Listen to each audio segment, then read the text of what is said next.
बिस्मिल्लाहिर्रहमानिर्रहीम। अस्सलाम वालेकुम दोस्तों, वेलकम करता हूँ इमरान ऑफिशियल में।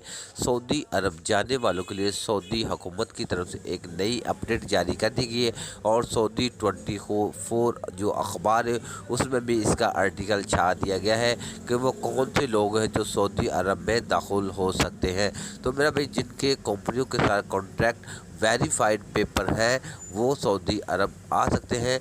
जैसा कि कोई भी कंपनी का जो वर्कर है पाकिस्तान में या इंडिया में कहीं भी रह रहा है, फोरमैन या किसी की कैटेगरी का भी, अगर उनके मुसलसल या कंपनी के साथ कॉन्ट्रैक्ट वगैरह वेरीफाइड उनके पास है तो वो सऊदी अरब की एंट्री ले सकते हैं डायरेक्ट सऊदी अरब का सफ़र करके।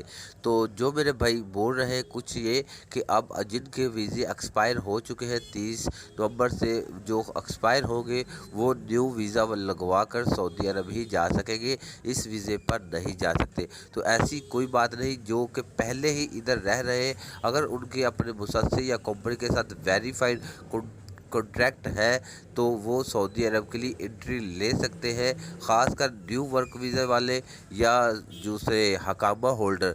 तो जब न्यू वीज़ा वाले अब सऊदी अरब में जाएंगे तो उनका भी कॉन्ट्रैक्ट पहले से ही होगा कि इनका ये काम है और उनसे जाके वही काम लिया जाएगा। तो ये नई थी अपडेट। तो अगर इसका मतलब और अच्छी और वजाहत आएगी तो वो भी आपके साथ शेयर करूँगा। तब तक अल्लाह हाफिज़।